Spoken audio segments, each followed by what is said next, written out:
네, 이렇게 서부에 계신 우리 같은 동포들 뵙게 되니까 너무 마음이 감사합니다. 제가 며칠 전에 도착했는데요. 저는 워싱턴에 살고 있는데 보니까 두 가지가 너무 좋은 게 있습니다. 첫 번째는 습도가 왜 이렇게 낮습니까? 너무 쾌적하고 상쾌한 공기가 너무 좋았습니다. 써니 캘리포니아. 남가주는 많이 갔었는데 북가주 처음 왔는데 좋은 인상으로 돌아갈 것 같습니다. 두 번째는 엘러지가 없네요. 동부에서 제가 약을 가지고 왔는데 3일째 약을 안 먹고 있습니다. 그게 얼마나 감사한지 모르겠어요. 아마 꽃가루 알레르기인 것 같습니다. 저는 분명한 것 같습니다. 제가 사는 곳은 한 백악관에서 한 15마일 정도 떨어져 있는데요. 워싱턴 DC에 가시면 빌딩이 하나 있습니다. 이 빌딩 사진을 보시고 혹시 어떤 건물인지 제가 퀴즈를 내보겠습니다. 사진 한번 올려주시죠. 이 빌딩이 뭔지 아시나요? 힌트는 워싱턴의 포토맥 강변에 있습니다. 이 빌딩의 이름은 워러게이트 빌딩입니다. 워러게이트 컴플렉스가 5개가 있는데 그 중에 하나입니다. 호텔, 쇼핑센터, 오피스 빌딩, 아파트 이렇게 있는데 이 워러게이트 빌딩 하면 떠오르는 사건이 있으시죠? 미국 역사에 기록되어 있는 뭡니까? 워러게이트 스캔들. 오래된 일입니다. 72년에 있었던 일입니다. 72년 6월 17일 날 묘령의 5명의 남자들이 체포됩니다. 조사해 보니까 그 빌딩에 민주당의 전국위원회 사무실이 있었는데 그 사무실에 도청 장치를 설치한 것입니다. 그게 발각이 됐습니다. 캐고 들어가 보니까 백악관이 연루가 되어 있습니다. 분명히 공화당 입장에서는 닉슨 대통령을 재선시키기 위해서 비밀팀을 가동을 했고 도청을 함으로써 정치적으로 뭔가를 얻어내기 위한 그런 술수였죠. 상원이 들고 일어납니다. 닉슨 대통령이 테이블 제출하기를 거부합니다. 검사를 세우고 법사위원회가 움직이기 시작합니다. 73년, 74년, 3년 가까이 지납니다. 하원은 3가지 이유를 들어서 닉슨 대통령을 탄핵하려고 계획합니다. 첫 번째는 워러게이트 침입 사건의 조사를 방해한 죄, 두 번째는 대통령이 권력을 오용하고 취임 선서를 위반한 죄, 세 번째는 하원의 소환 명령을 거부한 죄를 들이켜서 7월 30일이 되니까 딱 그 3번째까지 채택을 하니까 8월 9일 날 닉슨 대통령은 스스로 사임하고 미국 역사에 기록된 유일한 임기를 마치지 못하고 불명예스럽게 사임한 유일한 대통령이 됩니다. 저는 오늘 그 대통령 이야기를 하려는 게 아니라 닉슨 대통령을 도왔던 이 워러게이트 사건으로 인해서 7명이 감옥에 들어갔는데 그 중에 한 사람이었던 찰스 콜슨, 척 콜슨이라는 분의 이야기를 나누려고 합니다. 이분은 대통령의 특별 보좌관 중에 한 명이었는데 이분의 잡은 해치맨이었습니다. 그 악역을 다 하는 거예요. 대통령이 하기 힘든 일은 이 사람이 다 맡아서 정적을 공격해가지고 넘어뜨린다든지 은밀하게 참 지저분한 일이 많았겠죠. 그것을 담당한 사람으로 유명한 사람이었습니다. 그는 매우 교만했고 상대당 민주당에서는 그를 매우 두려워했다고 합니다. 그래서 같은 책임을 지고 7명으로서 기꺼이 그는 감옥에 들어가기로 자처하고 변호사 출신의 대통령 특별보좌관까지 올라갔던 멋진 그의 커리어는 끝이 나고 맙니다. 추락한 거죠. 그의 멋진 인생이 이제 추락한 것입니다. 성경에도 여러 인물들이 추락하는 스토리가 참 많이 나오는데요. 그 중에 한 사람 우리가 잘 아는 다윗입니다. 다윗에게도 이 비참한 추락의 순간들이 있었죠. 성경이 기록하고 있는 대표적인 2가지 다윗의 범죄를 꼽는다면 첫 번째는 밧세바.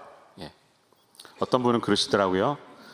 BATH SHEBA 이래갖고 베트시바, 목욕하는 그녀를 봐.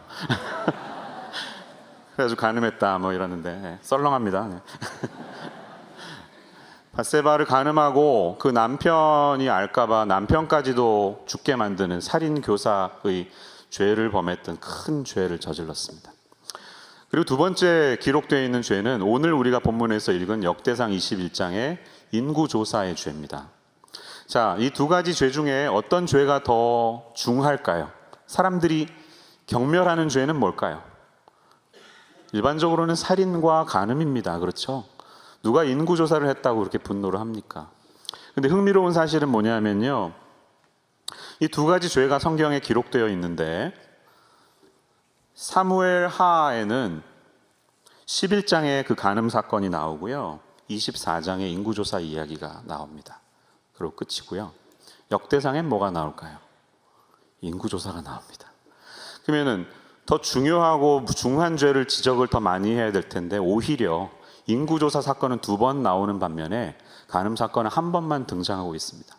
그 이유는 여러 가지로 생각할 수 있겠죠. 우선 역대상이라는 책은 포로기 이후에 쓰여진 책이기 때문에 이 다음 세대들이 우리 이스라엘의 역사가 이렇게 참 긍지를 가져도 되겠구나라는 어떤 모티베이션을 주기 위해서 하나님을 섬긴 이야기, 성전 건축한 이야기에 포커스를 뒀습니다. 그러니까 긍정적인 이야기만을 적었겠죠. 근데 사무엘 상하를 읽어보면 지저분한 스토리가 다 나옵니다. 정사와 비사 뭐 이렇게 볼 수도 있겠습니다. 어쨌든 놀랍지 않습니까? 인구조사는 우리 생각에는 별것 아닌 것 같은 죄인데 하나님은 2번씩이나 그것을 성경에 자세하게 기록하고 있고요. 사무엘하를 끝나는 스토리가 뭔지 아십니까? 사무엘하 24장 스토리. 엔딩이 인구조사로 끝납니다. 얼마나 이게 비참합니까? 다윗같이 멋진 삶을 살았던 왕의 결말이 인구조사로 끝나는 참 불행한 일이 기록되어 있다는 것이죠. 자, 이 2가지 죄의 결과를 한번 생각해 보겠습니다. 다윗의 밧세바의 간음 사건을 통해 그 집안에 어떤 일이 일어납니까? 나단 선지자가 찾아왔죠. 처음에 예화를 듣다가 회개하죠. 그러니까 칼이 내 집안을 떠나지 않을 것이다, 이렇게 예언합니다. 실제로 그 일이 일어나죠. 밧세바가 낳은 아이는 7일 만에 죽게 되고 얼마 지나지 않아서 다윗의 아들 중에 하나인 암논이 자기 이복 여동생이었던 동생을 강간합니다. 단말의 오빠였던 압살롬이 너무너무 화가 났습니다. 죽이고 싶었습니다. 2년을 기다리다가 그 형들을 다 불러다가 파티하다가 막 술 먹고 놀 때 막 칼질을 해가지고 다 살인해버립니다. 예언대로 된 거죠. 다윗의 집안이 콩가루 집안이 되는 그런 절망의 집안이 되고 참 불행한 일이 일어나게 됩니다. 나중에 그 압살롬은 이제 아버지의 쿠데타를 일으키는, 아버지를 배신하는 아들이 되기도 합니다. 범죄의 결과가 참 무섭죠. 자, 그러면 오늘 이 인구조사 사건을 통해서는 어떤 일이 벌어지나요? 인구조사 사건의 결과는 무엇이었습니까? 14절을 한번 보십시오. 역대상 21장 14절을 보면 이런 결과가 있습니다. 이에 여호와께서 이스라엘 백성에게 전염병을 내리심에 이스라엘 백성 중에서 죽은 자가 7만 명이었더라 라고 증거합니다. 7만 명이나 죽었습니다. 말이 7만 명이지 얼마나 대단한 숫자입니까? 참 불행한 일입니다. 한 사람의 범죄로 말미암아 7만 명이 죽는 비극이 벌어졌습니다. 자, 이 인구조사 사건이 왜 이렇게 중요했길래 하나님은 이렇게 가혹한 진노를 내리셨을까요? 저는 오늘 이 역대상 21장 전체를 보면서 3가지 아웃라인으로 우리 성도님들과 은혜를 나누고 싶습니다. 첫 번째 본문인 첫 번째 아웃라인 한번 좀 따라해 주시면 감사하겠습니다. 멀리 왔다고 외면하지 마시고요. 하나님이 가장 싫어하시는 것은 우리의 교만입니다. 네, 하나님은 다윗의 교만 때문에, 인간의 교만을 제일 싫어하시는 분이 우리 하나님이시라는 것이죠. 어떻게 이런 마음이 들었을까요? 조금 전후의 관계를 살펴보면 21장 앞부분에 역대상 18, 19, 20장을 읽어보면 어떤 내용들이 기록되어 있죠? 다윗이 전투에서 승리하는 내용들이 기록되어 있습니다. 주변 국가의 전쟁에서 다윗이 전승합니다. 승승장구. 그래서 당시 중동의 최고의 그 군사력을 갖고 있었던 블레셋들도 그냥 무너집니다. 허수아비처럼 쓰러졌습니다. 암몬과 아람과 에돔의 대군들도 전멸하다시피 했습니다. 다윗의 군대는 전승을 하면서 그 넓은 가나안 땅에 승리의 깃발을 꽂았습니다. 그런데 이제 승리의 영광들이 점점 클라이맥스로 가니까 다윗의 마음에 교만이 들어간 겁니다. 그래서 저는 자기의 업적을 과시하고 싶어집니다. 자기에게 무릎 꿇는 그 수많은 제왕들과 전쟁으로 가져오는 전리품들을 막 보니까 너무 기쁜 거예요. 즐거운 거예요. 그래서 예전에 곰과 사자를 피해 다니면서 물맷돌로 그들을 기도하면서 죽이던 그 가난했던 시절, 힘들었던 시절을 잊어버리고 이제 나의 영광의 결과는 어떤가 하고 자기의 군대를 세는 것입니다. 그래서 요압을 불러서 야, 저 단에서부터 브엘세바까지 백두에서 할라까지 다 돌아다니면서 우리 군대 숫자를 세워라. 언제 얼마나 걸려도 난 상관하지 않는다. 자기의 군대 장관을 보냅니다. 하나님의 분노는, 하나님의 진노는 단지 우리가 인구조사를 했기 때문이 아니었습니다. 인구조사 자체가 무엇이 잘못입니까? 성경을 읽어보면, 민수기 같은 데 읽어보면 모세도 인구조사를 하잖아요. 군대 숫자를 셉니다. 근데 그에 대해서 하나님이 아무 말씀하시지 않습니다. 오히려 잘했다고 하십니다. 근데 다윗의 인구조사는 왜 이렇게 하나님이 분노하셨을까요? 어떤 분이 이렇게 멋진 문장으로 말씀하셨는데 기억을 제가 합니다. 모세는 하나님의 백성을 헤아렸고 다윗은 자기의 백성을 헤아렸다. 사랑하는 여러분, 우리 삶도 마찬가지입니다. 하나님의 은혜와 하나님의 복을 헤아릴 수 있는 사람은 하나님이 기뻐하시지만 자신의 부와 능력을 헤아리는 사람은 하나님이 진노하십니다.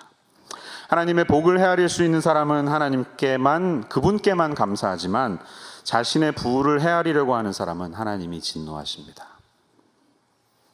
제가 청년 때 그 로망이 하나 있었습니다. 제가 야구를 좋아하거든요. 야구 보는 걸 좋아합니다. 잘 하진 못하고요.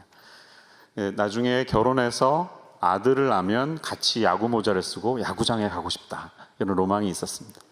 첫째 아들을 낳았는데 둘째는 딸이고요. 아들이 태어났습니다. 제가 했을까요? 안 했을까요? 예, 야구 모자 사서 5살, 6살 때부터 데리고 다니기 시작했습니다. 얘가 이제 야구를 즐길 수 있도록 사람 이름을 외워야 재밌어지거든요. 그래서 베이스볼 카드를 사줬습니다. 그랬더니 이제 뭐 루키 카드라고 이건 또 좋아하고 뭐 팀별로 모으고 레스네임별로 모으고 그다음에 뭐 연수대로 모으고 포지션별로 모으고 막 즐기는 거예요. 이제 한 8살이나 됐나 9살 땐가 10살인가 잘 기억은 안 나는데 어느 날 딱 들어갔더니 방에서 쫙 펼쳐놓고 아빠 I have 347 cards 그러더니 그 다음이 무서워요. How many do you have? 이게 무섭습니다. 사람의 그 마음이. 우리 임마누엘 장로교회가 주보에 출석교인 숫자를 적지 않으시잖아요. 그런 행동도 그런 맥락에서 보면 하나님께 겸손해지기 위한 표현이라고 생각합니다. 귀한 마음이라고 생각합니다.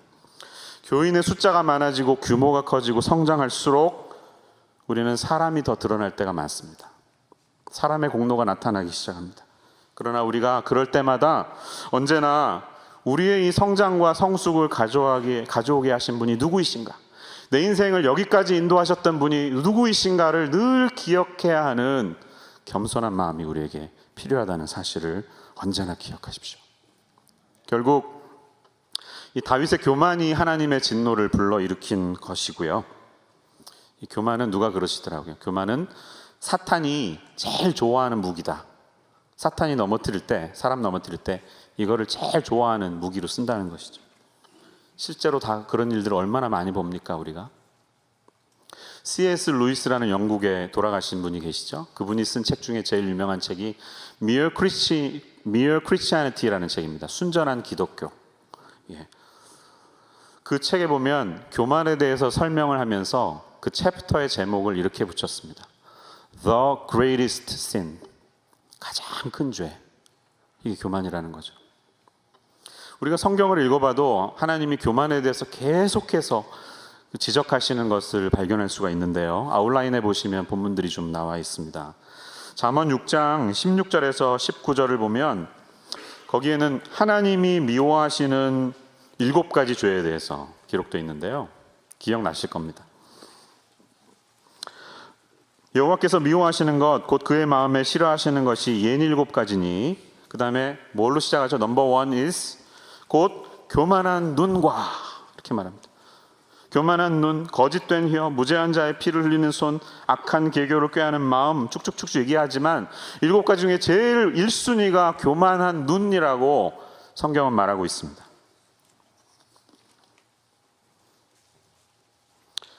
또 좀 넘어가서 잠언 16장 18에서 19절을 보면 이런 말씀이 있죠. 교만은 패망의 선봉이요 거만한 마음은 넘어짐의 앞잡이니라. 겸손한 자와 함께하여 마음을 낮추는 것이 교만한 자와 함께하여 탈취물을 나누는 것보다 나으니라 라고 말씀합니다. 또 비슷한 맥락에서 잠언 18장 12절을 보면 사람의 마음의 교만은 멸망의 선봉이요 겸손은 존귀의 길잡이니라 라고 말씀합니다. 잠언 29장 13절도 마찬가지입니다. 사람이 교만하면 낮아지게 되겠고 마음이 겸손하면 영예를 얻으리라 이렇게 말하고요. 마지막으로 신명기 8장 13에서 14절을 보면 이렇게 말씀합니다. 내 소유가 다 풍부하게 될 때에 두렵건대 내 마음이 교만하여 너의 하나님 여호와를 잊어버릴까 하노라. 이렇게 지속적으로 반복해서 교만의 잘못을 지적하고 있습니다. C.S. 루이스가 그 미어 크리스티애니티에서 교만에 대한 설명을 하는 것을 제가 좀 잠깐 읽어드릴게요. 세상이 시작된 이래 모든 나라와 가정을 불행하게 만든 가장 주된 원인은 바로 교만입니다. 다른 악들은 그래도 사람들을 맺어주는 경우가 간혹 있습니다. 여러분은 술 취한 사람들이나 방종한 사람들끼리 사이좋게 지내거나 농담을 주고받거나 우정을 나누는 모습을 본 적이 있을 것입니다. 그러나 교만은 언제나 적대감을 일으킵니다. 하나님에 대한 적대감이기도 합니다. 여러분은 어떤 면에서든 여러분과 비교할 수 없을 정도로 뛰어난 것이 하나님께 있다는 사실을 발견합니다. 이것을 모르는 사람, 다시 말해서 자신을 하나님에 비할 때 아무것도 아니라는 사실을 모르는 사람은 하나님을 전혀 모르는 사람입니다. 교만한 사람은 하나님을 알 수 없습니다. 교만한 사람은 항상 눈을 내리깔고 사물과 사람을 봅니다. 그렇게 내리깔고 보는 한 자기보다 높이 있는 존재는 결코 볼 수 없습니다. 이렇게 적고 있습니다. 농담 하나 하겠습니다. 그냥 듣고 지나가십시오. 서기 2114년이 되었다고 합니다. 얼마 전에 이세돌이 알파고한테 져가지고 인공지능에 대해서 한참 우리가 얘기했는데 100년이 지났으니까 얼마나 문명이 발달했을까요? 진짜 AI, 진짜 로봇도 나오고 뛰어난 인간의 이 테크놀로지가 엄청나 있을 것입니다. 하나님과 인간이 시합을 벌입니다.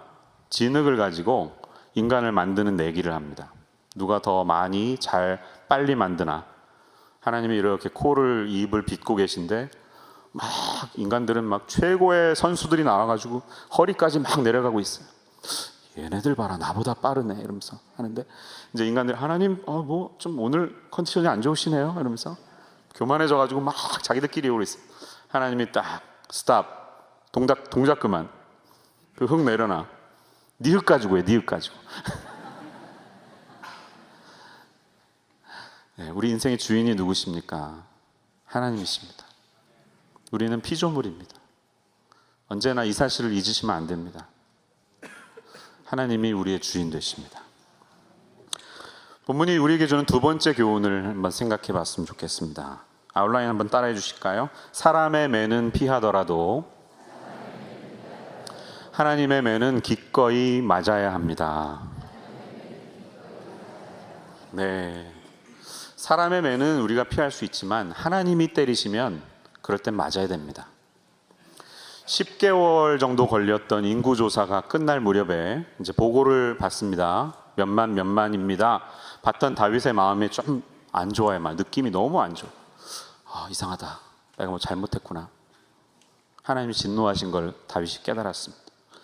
그래서 이제 역대상 21장로 다시 가시면 7절에 보니까 하나님이 이 일을, 인구조사를 악하게 여기사 이스라엘을 치심해라고 말합니다. 큰일 났구나. 또 하나님께 맞는다. 다윗이 깨달은 겁니다. 근데 여기서 저는 다윗에게 배울 점이 있습니다. 뭐냐 하면 우리가 잘못은 다 하잖아요. 누구나. Everybody makes sin. 누구나 죄를 저지릅니다. 근데 중요한 것은 하나님의 관심은 죄를 짓느냐 안 짓느냐가 아니라 얼마나 빨리 회개하는가 있는 것 같습니다. 다윗은 그런 면에서 영적인 사람입니다. 하나님이 그렇게 하시니까 8절을 보니까 바로 이렇게 다윗이 고백하죠. 다윗이 하나님께 아뢰되 내가 이 일을 행함으로 큰 죄를 범하였나이다. 이제 간구하옵나니 종의 죄를 용서하여 주옵소서. 내가 심히 미련하게 행하였나이다. 이렇게 고백하고 있습니다. 우리 성도님들도 그렇게 하십시오. 죄면 바로 회개하시면 됩니다. 영적인 리더들에게 하나님이 요구하시는 것은 완벽이 아니라 정직입니다. 정직에는 타이밍이 생명입니다. 상황이 다 드러나고 골마 터져가지고 나 말고 모든 사람이 다 알고 있는데 고백을 안 해. 그럼 어떻게 됩니까? 썩는 겁니다. 그거는 정직이 아니라, 올바른 정직은 문제가 시작되자마자 변명하지 말고 자기 잘못을 시인하고 하나님께 무릎 꿇는 겁니다. 하나님 잘못했습니다. 이렇게 하는 거예요. 다윗이 자기의 잘못을 시인하자 하나님이 이제 선지자 갓을 보내세요. 갓이 와서 메시지를 전합니다. 3가지 초이스가 있다. 3가지의 진노 중에 하나를 택해라. 이렇게 말합니다. 그 내용이 뭘까요? 우선 이걸 볼 수 있습니다. 하나님이 용서는 해주시는데 대가는 치르는구나. 이럴 걸 알아야 됩니다. 우리가 하나님은 누구나 용서해 주시죠. 그렇지만 감옥엔 가야 됩니다. 하나님이 감옥에 안 보내시지는 않아요. 왜냐하면 결과에 대한 대가는 따라야 되니까. 다윗을 용서해 주셨지만 이 죄로 말미암아 결과가 찾아오는 것입니다. 그 결과, 그 진노의 3가지 내용이 12절에 기록되어 있는데요. 혹 3년 기근이든지, 혹 내가 석 달을 적군에게 패하여 적군의 칼에 쫓길 일이든지, 혹 여호와의 칼 곧 전염병이 사흘 동안 이 땅에 유행하며 여호와의 천사가 이스라엘 온 지경을 멸할 일이든지라고 하셨나니 내가 무슨 말로 나를 보내신 이에게 대답할지를 결정하소서. 이렇게 말합니다. 다시 요약해 보면 3년 동안 이스라엘 땅에 기근이 오든지, 3달 동안 전쟁에 패해서 쫓겨다니든지, 아니면 3일 동안 전염병이 퍼져서 죽는지, 셋 중에 하나를 고르라는 겁니다. 다윗이 고민하다가 뭘 고르죠? 13절을 보니까요. 다윗이 갓에게 이르되 내가 곤경에 빠졌도다. 여호와께서는 긍휼이 심히 크시니 내가 그의 손에 빠지고 사람의 손에 빠지지 아니하기를 원하나이다. 이렇게 고백합니다. Let me fall into the hands of the Lord, for his mercy is very great. But do not let me fall into the hands of man. 이게 무슨 뜻일까요? 그리고 나서 다윗은 전염병을 택하겠다고 이렇게 말하거든요. 한번 생각해 보았습니다. 기근은요, 모든 사람이 고통받습니다. 그렇죠? 2008년에 미국 경제가 무너지니까 모든 사람이 고통받았습니다. IMF가 오니까 전부 대한민국 모든 대부분의 사람이 고통받습니다. 그래도 제일 밥 굶지 않는 사람은 누굴까요? 왕일 것입니다. 전쟁에서 패하면 쫓겨다니죠. 생명의 위협이 있죠. 그래도 왕은 안전합니다. 호위무사들이 있으니까. 그렇지만 전염병이 일어나면 초이스가 없습니다. 언제 누구에게 전염병이 임할지 알 수 없는 겁니다. 다윗은 차라리 이게 하나님의 방법이다라고 믿은 것이죠. 오늘날도 그렇지 않습니까? 원인 모를 바이러스가 발견되면 이게 혹시 하나님의 저주가 아닌가 사람들이 생각하죠. 중세 때도 패스트가 있었을 때 그 흑사병은 하나님의 저주라고 생각했습니다. 얼마 전에도 뭐 에볼라 바이러스, 메르스 이런 것들이 있었는데 우리 사람의 세계관에는 그런 전염병은 신이 내리는 저주라고 믿는 게 있었는데 바이러스의 존재를 모르는 그 당시는 얼마나 더했겠습니까? 그래서 다윗은 이것을 여호와의 칼이라고 표현했습니다. 12절에. 하나님이 내리시는 벌이라고 믿은 것이죠. 결론적으로 다윗은 사람이 때리는 매, 사람이 주어지는 그 고통이 아니라 차라리 하나님이 직접 내리시는 벌을 선택함으로써 오히려 그 결과로 인한 하나님으로부터의 회복을 기대한 것입니다.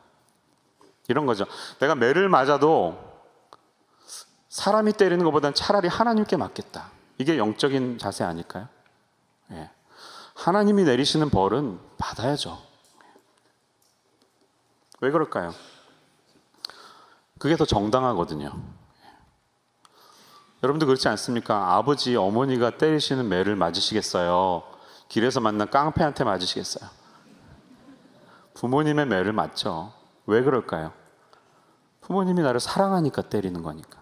깡패는 5만 원 필요하니까 때리는 거고요. 그러니까 정말 우리 자식들이 부모님을 안다면, 하나님의 존재가 어떤 분이신지를 안다면 우리는 하나님이 때리는 매를 맞아야 합니다. 다윗에게는 그 분명한 신앙이 있었어요. 제가 설교 준비하다가 은혜 받은 시편의 구절이 하나 있는데 한번 찾아주십시오.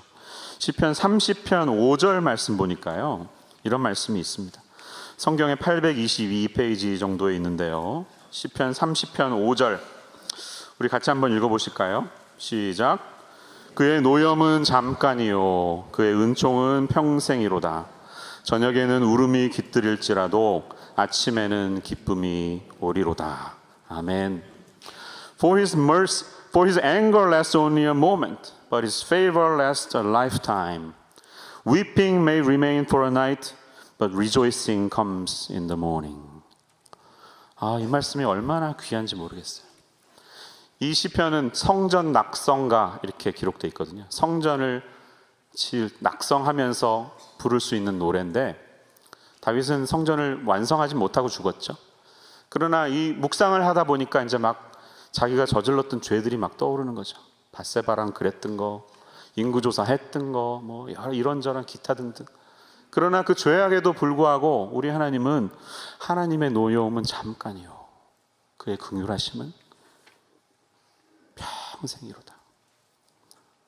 그가 믿는 하나님은 그런 분이셨습니다. 그래서 그는 기꺼이 매를 맞을 수 있었습니다. 저는 오늘 설교를 묵상하면서 그런 생각도, 이런 묵상도 해봤습니다. 이 인구조사 사건이 성경에 2번 나오죠. 사무엘하 24장에 나오고 오늘 역대상 21장에 나오는데요. 읽어보시면 좀 차이점들이 있습니다. 뭐 숫자 넘버도 좀 다르고 왜 그런지는 너무 복잡해서 제가 여기서 할 수는 없습니다.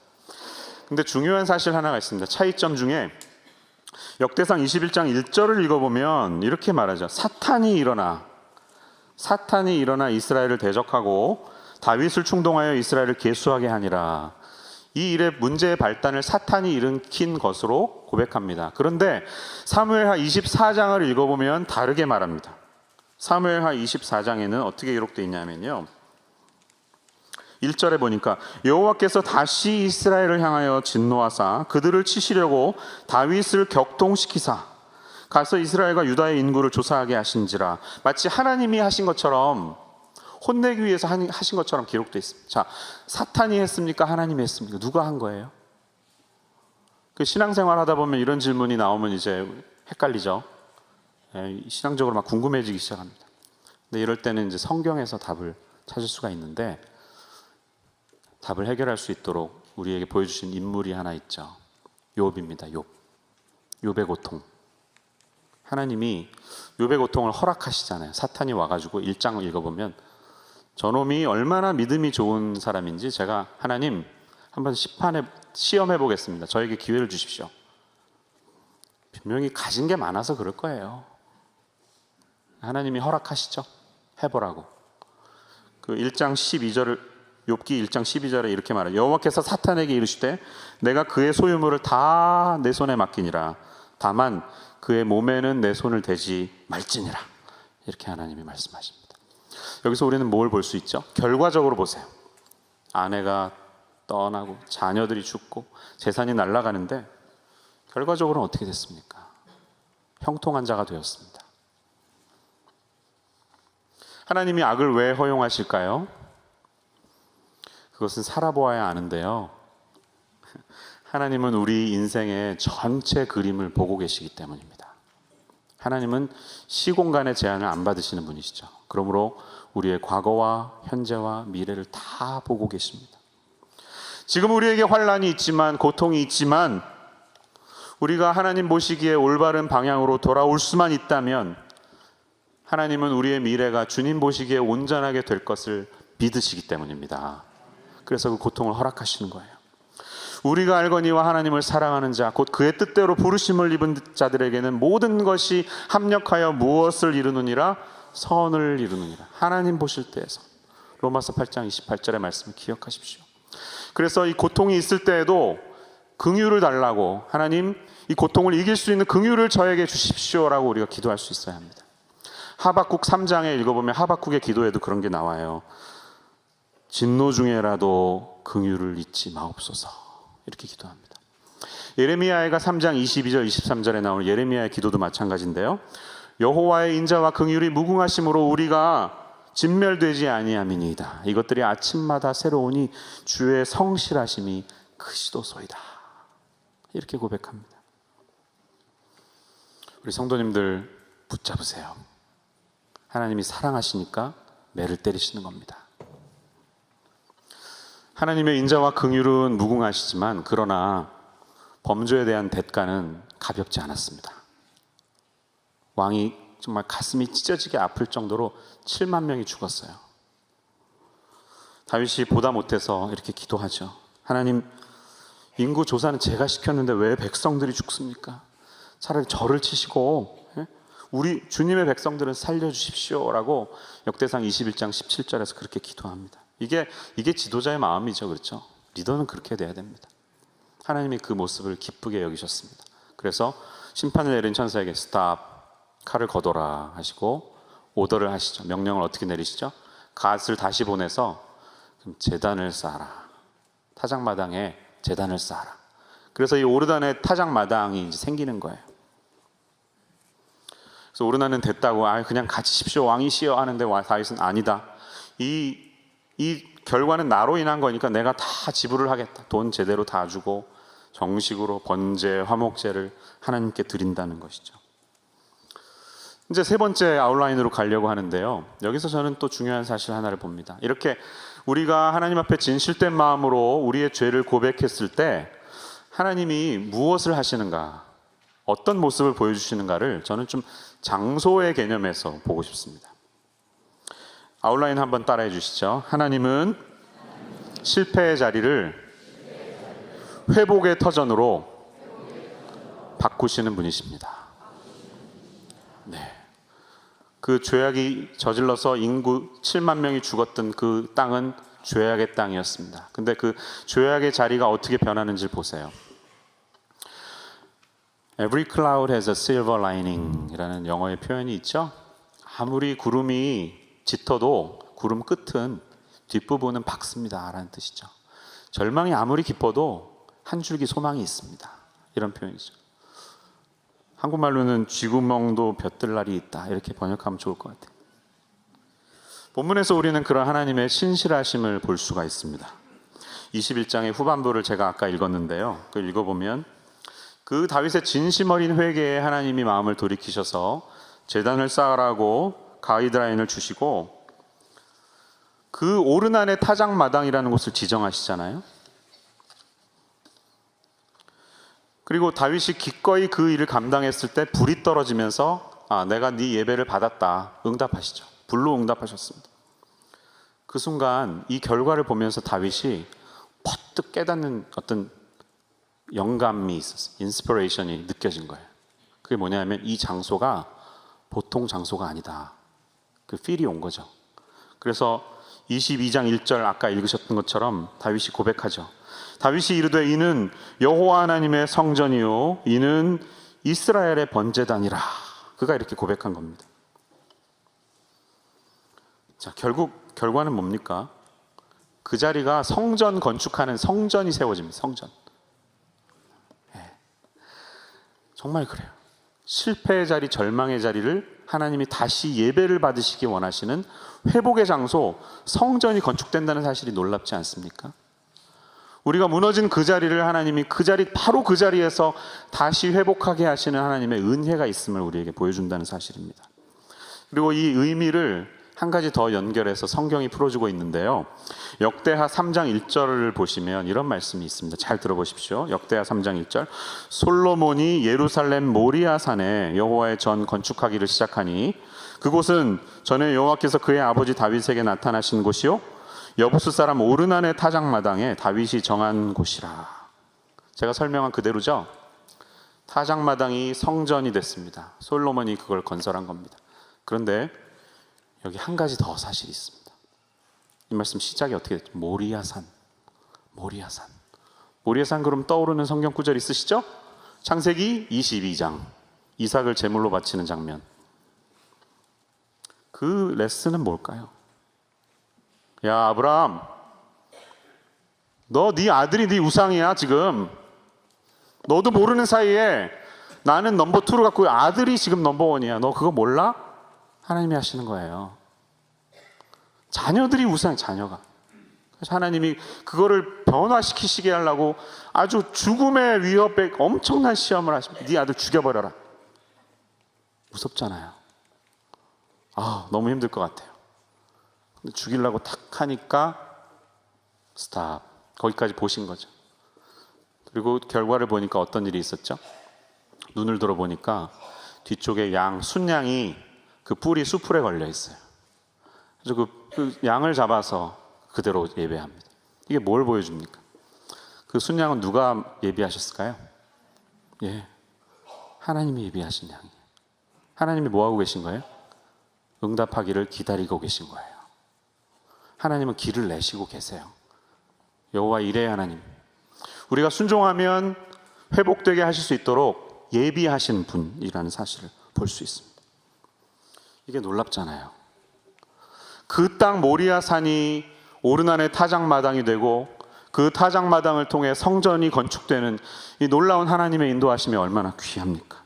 우리가 우리 속에 있는 우상의 모습을 거두고 하나님께 순종하면서 나아갈 때, 그리고 살다 보면 죄를 저지를 때가 많지만 그 죄악 속에 머물지 않고 떨쳐버리고 회개하고 다시 나아갈 때 하나님은 이미 그 길들을 예비하시고 우리가 돌아오기를 기다리고 계신다는 사실을 기억하시기 바랍니다.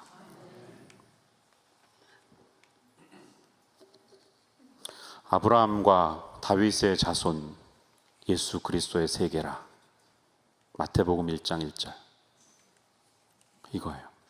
아브라함의 모리아 산의 회복, 다윗이 저질렀던 성전의 자리, 그것이 예수 그리스도께서 보여주시는 구원의 길인 것을 우리에게 보여주고 있어요. 이 타작마당 사건이 벌어지고 긴 시간이 지나서 그곳에서 그리 멀지 않은, 걸어가면 가까운 골고다 언덕에 어떤 33살의 젊은이 하나가 십자가에 매달려 죽게 됩니다. 우리가 믿고 있는 예수 그리스도이십니다. 예수님이 우리의 그 모든 죄를 감당하시기 위해서 하나님이 예비하신 방법을 통해서 대속의 길을 걸어가고 계십니다. 얼마나 이게 은혜가 아닙니까? 아브라함과 다윗의 자손 예수 그리스도의 세계라.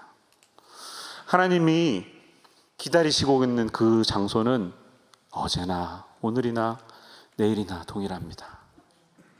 아브라함의 때나 다윗의 때나 예수님 때나 동일한 것입니다. 언제나 우리가 돌아오기를 기다리고 계십니다. 그분의 용서하심, 돌아만 와라, 내가 다시 예배를 받겠다. 그 사실을 우리가 깨달을 수 있어야 해요. 우리의 이 예배의 자리는 한치의 미래를 알 수 없는 자리입니다. 그렇죠? 여러분, 내년에 이 자리에 계실지 확실하게 아십니까? 아무도 모릅니다. 직장이 전근을 갈지 아무도 모르는 겁니다. 우리의 미래는 알 수 없지만 우리가 해야 될 게 뭐예요? 하나님, 믿음으로 제가 믿음의 길을 나아가겠습니다. 미래를 알 수는 없지만 지금 이 살고 있는 이 땅이 주님 예배하는 현장이 될 수 있도록 제가 살겠습니다라는 그 마음, 부족한 저를 용서해 주시고 언제나 죄악이 있었을 때 회개하면 바로 길을 내시는 우리 여호와 이레의 하나님, 그 마음을 감사하면서 날마다 예배하겠습니다. 이것이 우리의 고백이 되어야 할 줄로 믿습니다. 참된 예배자는 자기가 용서받은 자임을 기억하는 사람입니다. 그게 바로 예배예요. 은혜를 아는 사람이 하나님께 드릴 수 있는 가장 아름다운 열매, 그게 예배입니다. 하나님은 우리의 죄악의 흔적을 청소해 주시고 고백하면 양을 잡아서 바로 예배할 수 있도록, 타작마당에서 성전이 건축될 수 있도록 기다리고 계시는 분이라는 사실, 그게 오늘 사랑하는 여러분들의 삶 속에 적용되실 수 있기를 바랍니다. 지금 여러분 가정이 깨어지기 일보 직전입니까? 더 이상은 못 참겠어요. 저 인간 저거 진짜 저희 집 말고요. 저 인간 진짜 애들만 결혼해봐라 바로 이혼이다 이러고 좀 이를 갈고 계신 분 계십니까? 저놈의 남편 차라리 한국에 가버리지. 여러분, 그 죄악의 현장이 하나님이 회복하시는 회복의 터전이 되시기를 바랍니다. 다시 한번 우리의 이 삶의 자리가 하나님을 만나며 화목해 되는 그런 터전이 되게 해달라고 하나님의 은혜를 바라보십시오. 직장과 나의 보스와 학교 동료들과의 갈등 속에서 다 포기하고 떠나버리고 싶은 그 마음 속에 오늘 이 말씀을 기억하시면서 우리가 살고 있는 그 현장이 회복의 현장이 다시 회복의 현장으로 바뀔 것을 바라보시는 믿음을 가지시기를 바랍니다. 그러면 하나님 분명히 그렇게 하실 거예요. 네. 다윗에게 하셨던 것처럼 하실 겁니다. 아까 제가 첫 콜슨 이야기를 했는데요. 첫 콜슨이 감옥에 들어갔습니다. 끝이 아닙니다. 후반부가 있습니다.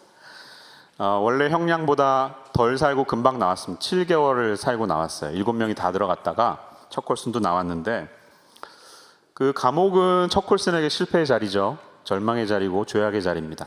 죄를 상징하는 게 감옥이잖아요. 근데 그 감옥이 하나님 보시기에 회복의 장소가 된다는 사실. 그가 감옥에 들어가기 전에 그를 사랑하는 친구가 C.S. 루이스의 Mere Christianity, 순전한 기독교를 선물로 줬어요. 그거를 읽다가 하나님 믿어야 되겠다는 마음이 듭니다. 그래서 감옥에 들어가서 성경책을 읽고 바이블 스터디에 참석하다가 크리스찬이 됩니다. 감옥에서 너무너무 훈련되고, 이전에는 권력을 줬던 사람이 예수 그리스도를 줬겠다고 제자가 돼가지고 나와요. 근데 첫 콜슨은 원래 법대를 나온 사람이거든요. 변호사 출신입니다. 겪어보니까 이게 법 시스템이 너무 문제가 많은 거예요. 재범률이 너무 높아. 들어가면 뭐합니까? 교화가 안 되는데, 나오자마자 바로 들어가는데 이건 문제가 있다. 그의 사명감이 생깁니다. 그래서 이 일에 뛰어들기로 결심합니다. 그래서 출소하자마자 Born Again이라는 간증집을 75년에 써서 그게 베스트셀러가 되고, 76년에 그는 Prison Fellowship이라는 선교단체를 조직합니다. 그래서 Prison Fellowship을 통해서 그 일들을 하기 시작합니다. 어떤 일들을 했냐 하면, 그 아빠나 엄마가 들어가 있으면 자녀들이 고통받잖아요. 그래서 자녀들을 챙기는 일을 동시에 같이 합니다. 들어가 있는 사람에게는 신앙 교육을 실시하고 직업을 가르치고, 출소해서 나오게 되면 바로 로컬 처치에 연결될 수 있도록 커넥팅하는 일을 합니다. 그리고 교도소 밖에 있는 가족들이 이제 고통받으니까 성탄절이 되면 에인젤 트리라고 그래가지고 자녀들에게 선물을 보내는 그런 사역들을 합니다. 너무 잘 됐어요. 그래서 결과적으로 세계 113개국이 넘는 곳에서 프리즌 펠로우십이 세워지고, 감옥 사역에 있어서는 전 세계에서 가장 큰 사역이 됐습니다. 그러다가 그는 81세를 일기로 지난 2012년에 하나님의 부르심을 받았습니다. 이 대표적인 케이스인 것 같아요. 절망의 자리, 죄악의 자리이지만 우리가 주님께 나아갔을 때 주님 회복하시는 거예요. 어제가 4월 16일이었는데요. 앞으로 저는 이제 4월이 되면 그렇게 행복하지 않을 것 같습니다. 2014년 4월 16일 한국에 세월호 사태가 있었던 2주년이 되었습니다. 세월호는 우리 인간의 모든 탐욕과 죄악과 교만을 다 보여주는 전형적인 죄악의 자리라고 생각합니다. 책임지지 않는 지도자, 책임지지 않는 어른들, 자기밖에는 모르는 사람들, 진실을 덮기에 급급한 사람들, 화물을 3배로 늘리지만 평형수를 빼서 인명에 위협을 주는 이런 이기적인 인간의 모든 죄악이 다 드러난 현장이라고 생각합니다. 또 그것 때문에 여야가 나뉘고 사람들이 분열하고 유가족들의 마음은 찢어지기만 합니다. 아무도 그들의 마음을 만져주지 않고, 이런 우리 사회의 갈등이 여기에 나타나 있습니다. 그러나 이 죄악 앞에서 우리가 진심으로 회개하면서, 하나님, 우리의 조국 대한민국이 이 병든 모습이 바로 여기에 있습니다. 회개합니다. 바꿔주십시오. 그렇게 나아간다면 하나님이 정치인들을 깨우시고 여야를 초월해서 정말 참된, 회복된 우리 조국 사회가 될 줄로 저는 그런 기도를 하게 됐습니다. 이런 죄악의 자리가 얼마나 많습니까? 여러분들의 삶의 현장에서도 죄는 누구나 저지르는데요, 하나님의 관심은 얼마나 우리가 빨리 회개하느냐입니다. 돌아오시기를 기다리시고 회복하기 원하시는 하나님의 은혜가 한 분 한 분의 삶 가운데 지금부터 계속 되실 수 있기를 주의 이름으로 축원합니다. 기도하겠습니다. 하나님, 다윗의 죄악 속에서 예비할 길을 내시고 그가 진심으로 주님 앞에 회개했을 때 주님께서 그 죄악의 자리를 하나님을 예배할 수 있는 회복의 터전으로 바꾸시며 온전하기를, 다시 돌아오기를 기다리시는 우리 아버지의 마음을 알아갈 수 있는 저희 모두가 되게 하여 주옵소서. 주어진 삶의 현장에서 하나님의 이 용서의 은혜, 사하심의 은혜를 언제나 기억하며 올바른 예배자로 살아갈 수 있는 저희들 모두가 되게 하여 주옵소서. 예수님의 이름으로 기도합니다.